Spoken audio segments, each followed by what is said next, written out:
She was only splashed by a kid with a water gun, but the woman actually pulled out a real gun to fight back. When police and firefighters arrived, they found her shot dead in her own pool. The female officer was thinking when a firefighter noticed a footprint on the door. Well, that foot would be mine. The gate was latched shut from the inside. Front door was locked too. The victim lived alone, no signs of fighting at the scene, but on the table there were piles of mail that didn't belong to her. Police found out the woman was mean and nasty when alive. She had offended the whole neighborhood. She reported kids selling lemonade, poisoned her neighbor's dog, bullied children, and even stole people's mail. Everyone hated her, so it seemed everyone had a reason to kill her.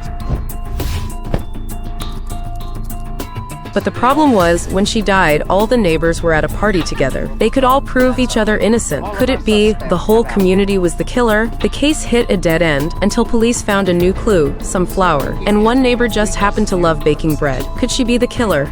When police checked those stolen letters, they found that neighbor was actually a wanted fugitive. They quickly arrested her and also found the murder weapon in her house. But she said, yes, the gun was mine, but I didn't kill anyone. A few days earlier, she had pointed the gun at the victim, asking for her stolen mail back. But the victim grabbed the gun from her hands. With no weapon, she had no power, so she left, upset. Days later, a gunshot rang out. The neighbor thought the victim killed someone, and scared of being dragged in, she climbed over the wall to check. There, she saw her own gun, so she quickly took it back. Her story sounded clear and logical. Plus, ballistic tests and nail polish traces on the gun proved the killer was someone else. Can you show me your hands, please? Thank you. You believe her story? Might sound crazy, but I kinda do. Why'd you ask me about her hands? Ballistics mentioned that a piece of fingernail got caught in the gun slide. Rita had all her fingernails. But our victim didn't. Delia was holding the gun when it was fired. The truth was, that day, the woman was angry after being splashed with a toy water gun. She wanted to scare the kid with her real gun, but she heard something behind her. It was the same dog she had once tried to poison. She aimed at the dog, but tripped over a statue by the pool. The gun fired, and she accidentally killed herself. It's not the craziest story I ever heard. It's definitely close. Okay, so the only thing we don't know is who she was yelling at. Everybody else is accounted for. They were all at the block party. Not everyone. The dog was in her yard. That's who she was shouting at. I gotta put that in my report. Don't worry, Archie. Not a jury in the world is gonna convict. He only dated black girls. Every date made him $60,000. He secretly drugged the drinks, stole the girl's kidney, then left some money behind. Don't underestimate that money. It was the key for him to walk away clean. Because later, even if the girl called the police, her skin color plus that money would make cops think she sold her kidney on purpose for cash. With this trick, he had already hurt more than 20 girls. This day, he set his eyes on a new target, but he didn't know she would be his biggest regret. He kept sweet-talking her, showering her with compliments. Then he pretended to be caring and offered her a drink. When she took the glass, he acted like he spilled it, asked her to grab tissues. While she turned around, he slipped the drug into the drink. Watching her take a sip, he suggested going somewhere fun, but she said she needed the bathroom. Not trusting her, he followed. That's when he heard her calling the police. He kicked the door open, ready to strike, but suddenly felt dizzy. Turns out she had swapped the drinks.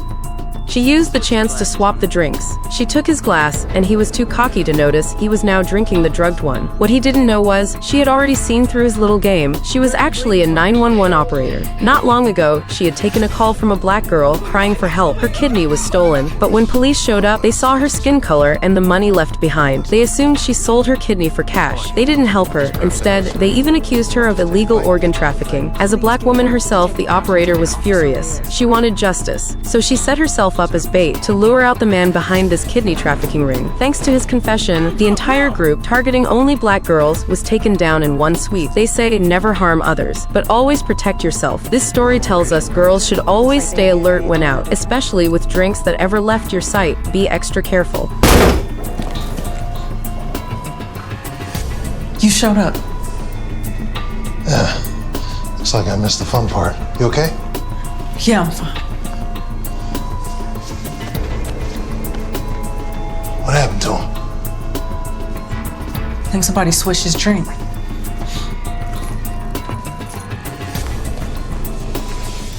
If your boss asks you to go to a hotel on the weekend to report work, you better stay alert. This is likely not a good invitation. Would you like some coffee? Oh, no thanks. How about a mimosa? In the shower. She got furious, saying she would report him to the board, but he just sneered, saying all board members were appointed by him, meaning she couldn't stir up any trouble. She shouted he would get what he deserved and turned to leave, but karma came faster than expected.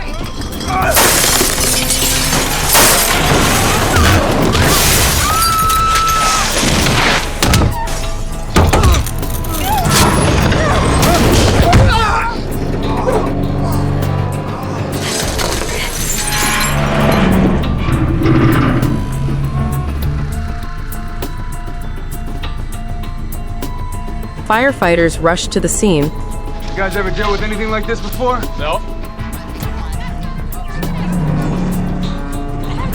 There!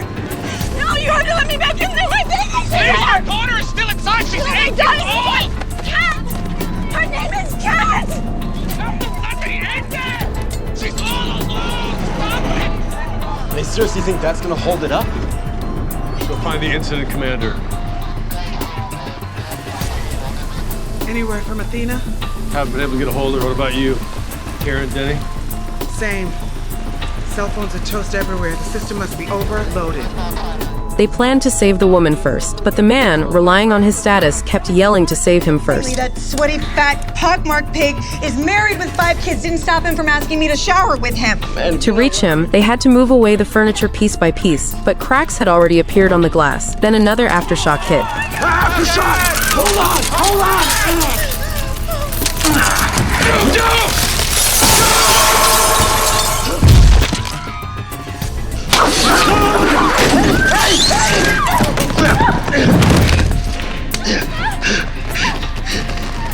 Give me your thing.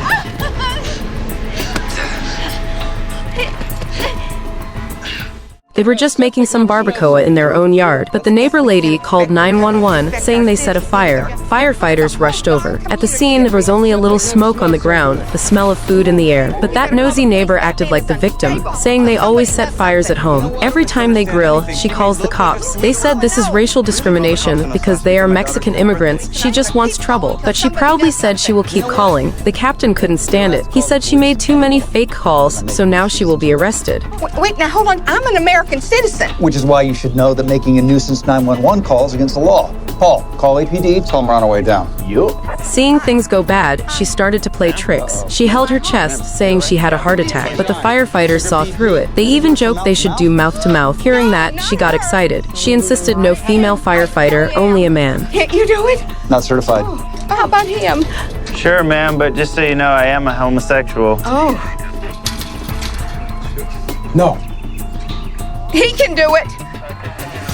I told you I am not a racist. You're not a homosexual, are you? Oh, no, ma'am. But I am trans, though. Take me to jail.